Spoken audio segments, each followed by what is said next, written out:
The Gravity support team is an endless source of knowledge for all things WordPress and Gravity Forms. For this video, I asked them for some of their Gravity Forms top tips, and one of the first responses was on how to manually test for theme and plugin conflicts. So let's dive in and look at the steps you need to take to check for compatibility issues if you are running into problems with your forms.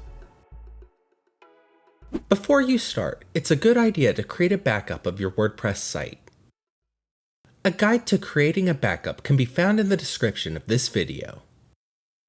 Next, when troubleshooting, you will want to create a test page to embed your form directly using the WordPress form editor without using third-party builders or modal solutions. You will also want to ensure your page is not being cached or minified by a plugin or hosting company. More information on how to exclude your page from caching from the most used cache solutions can be found on our doc site, linked in the description.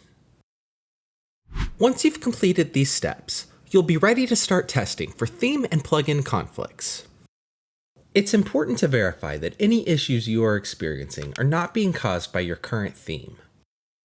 To rule out any theme conflicts, temporarily change your theme to one of the WordPress default ones.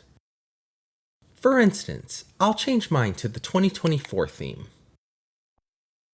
If your issue does not occur after activating a default theme, then your theme is the culprit.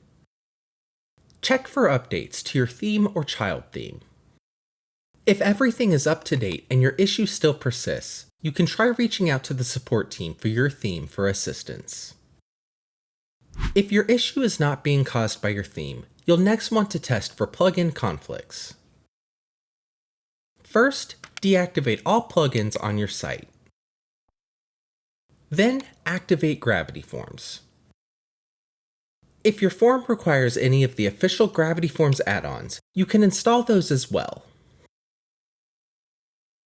Next, with only official Gravity Forms add-ons active, try to replicate the issue you are experiencing. If the issue persists, you may want to reach out to our support team so they can get involved and help you resolve it. If you experience no recurrence of the issue, you'll next want to expand the scope of your testing by enabling one additional plugin at a time and testing for the issue. Continue enabling plugins one at a time and test for your issue until you find the culprit. Once you have found the conflicting plugin, first make sure that the plugin is updated to the latest available version.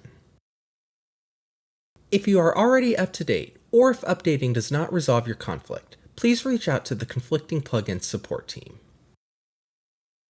If you need help at any point, our support team is only a ticket away. You can submit a support ticket by following the link in the description of this video. We hope this helps resolve your issue. For more guides and tutorials on all things Gravity Forms, be sure to subscribe to the channel. Thanks for watching.